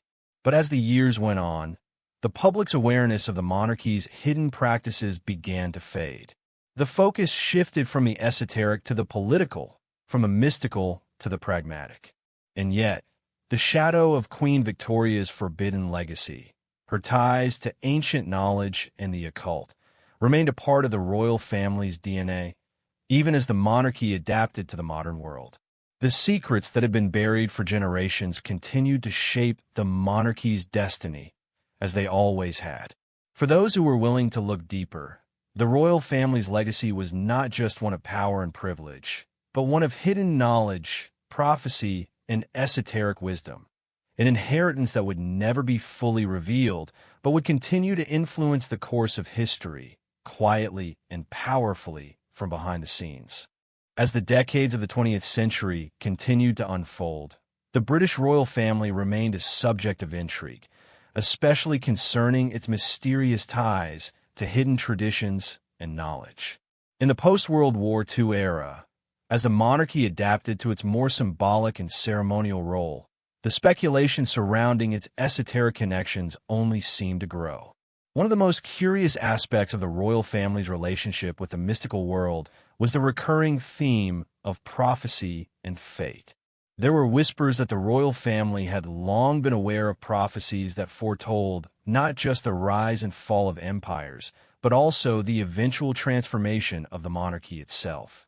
One of the more fascinating aspects of these prophecies was the idea that the monarchy, and particularly the line of descendants stemming from Queen Victoria, was destined to play a pivotal role in shaping the future of Britain, even in the face of a declining empire.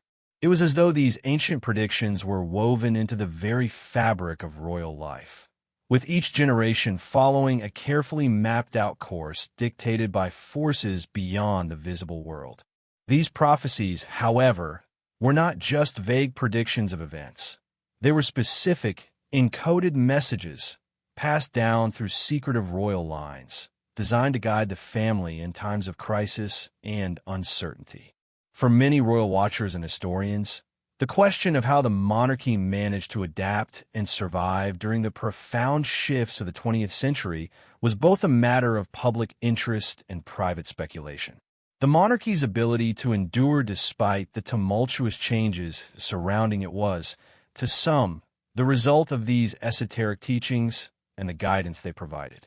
While public appearances remained dignified and controlled, the private world of the royal family may have been a place where occult knowledge played a subtle yet powerful role. The real questions seemed to lie not in what the royal family did in public, but in what they knew and how they navigated the unseen forces that seemed to shape their destiny. In fact, the royal family's adaptability in a rapidly changing world could be interpreted as a manifestation of their deep connection to these hidden sources of knowledge. Through the centuries, the monarchy had faced numerous existential crises, from the loss of the empire to the trauma of 2 world wars. And yet, each time, they managed to persevere. Was this mere political acumen, or was there something more at play? Some historians argue that the royal family's endurance was a product of their ability to tap into an ancient well of wisdom, a legacy of hidden knowledge that had been carefully cultivated through the centuries. As the monarchy moved into the modern era, this knowledge became an invisible thread connecting the past, present, and future. As the 21st century dawned, the British royal family found itself at crossroads. Public scrutiny had never been greater, and the monarchy's role in society seemed more symbolic than ever before. Yet, beneath the polished image of Queen Elizabeth II and her descendants, there were whispers of a hidden legacy that had endured through the ages. The mystical and occult ties of the royal family, once veiled in secrecy, were now part of a broader conversation about the intersections of power, history, and the unseen forces that may still guide the monarchy today. The internet age, with its endless forums and investigative documentaries, has brought a renewed interest in royal conspiracies, hidden knowledge, and occult rituals. More than ever, people are questioning whether the royal family's continued existence and their power to shape the cultural and political landscape is influenced by more than just tradition and diplomacy. The idea that Queen Victoria's forbidden legacy, an inheritance of arcane wisdom, mystical symbols, and secret societies, has somehow persisted through the modern era is both a tantalizing and unsettling thought for many. With the rise of social media, the discussion has intensified, and theories abound regarding the royal family's possible ongoing ties to secret societies such as the Freemasons or even the enigmatic Knights Templar. Some claim that the very survival of the monarchy hinges not just on their ability to navigate public relations, but on the covert practices that have sustained them for centuries. These esoteric teachings, some believe, have been passed down through the generations, guiding the monarchy through both perilous and prosperous times. Whether it is astrology, secret ceremonies, or the use of hidden symbols, the belief that the monarchy operates with knowledge far beyond the reach of ordinary society adds a layer of mystique to their continued reign. As we reach the conclusion of this exploration into Queen Victoria's forbidden legacy, it's clear that the influence of mystical traditions, secret societies, and hidden knowledge extends far beyond the realm of historical curiosity. The monarchy, often viewed through the lens of public appearances and ceremonial roles, is in many ways still entangled in the webs of esoteric power that have shaped its existence for centuries. From Queen Victoria's secret dealings to Princess Margaret's rumored occult interests, and even the subtle, ongoing influence of ancient knowledge in the 21st century, the royal family's connection to the occult has remained an enduring and powerful force. While the public may never fully understand the extent to which these traditions continue to guide the royal family, one thing is certain. The forbidden legacy of Queen Victoria lives on, hidden in plain sight. It's a legacy not just of royalty, but of the intersection of history, mystery, and the unseen forces that have shaped not only the destiny of the British monarchy, but the very fabric of the modern world. As we close this chapter, the truth remains shrouded, with each revelation only adding to the ever-expanding mystery, one that may never fully be understood, but will undoubtedly continue to captivate and intrigue for generations to come.